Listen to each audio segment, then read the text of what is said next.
امریکہ کے صدارتی انتخابات کے لیے ارلی ووٹنگ جاری ہے، اور ایسے میں واشنگٹن اور اوریگن کی ریاستوں میں یہ جلتے بیلٹ پیپر الیکشن عملے کے لیے ایسے ہی ہیں جیسے کوئی ڈراؤنا خواب سچ ثابت ہو جائے۔ ہمارے اہلکار فوراً ہی اس نتیجے پر پہنچ گئے تھے کہ بیلٹ باکس کے ساتھ آتش گیر مواد نصب کیا گیا تھا، جس کی وجہ سے آگ لگی۔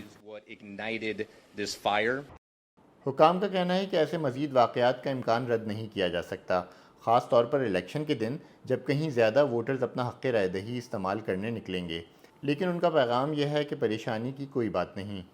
یہ ٹھیک ہے کہ اس سے پہلے اس قدر پیچیدہ نوعیت کے خطرات لاحق نہیں تھے، لیکن یہ بھی حقیقت ہے کہ الیکشن انفراسٹرکچر بھی اس سے پہلے اتنا محفوظ نہیں تھا، اور الیکشن پروسیس سے جڑے تمام لوگ بھی اس سے پہلے اتنا تیار نہیں تھے۔ امریکہ بھر میں حکام نے مختلف سطحوں پر گزشتہ سال جنوری سے اب تک 1300 سے زیادہ ایسی عملی مشقیں کی ہیں جن کا مقصد الیکشن کی سیکیورٹی یقینی بنانا ہے۔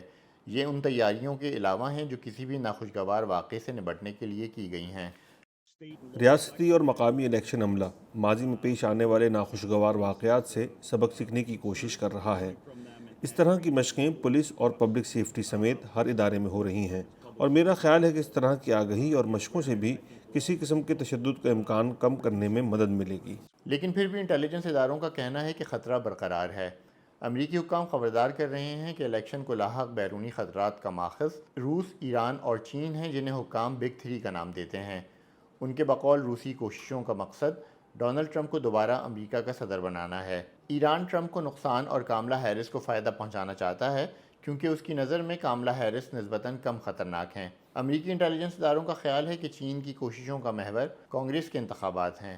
ٹیک کمپنی مائیکروسافٹ نے بھی تصدیق کی ہے کہ چین سے تعلق رکھنے والے سائبر اٹیکرز نے تواتر سے ان ریپبلکن قانون سازوں کو نشانہ بنایا ہے جو بیجنگ کے ناقد رہے ہیں۔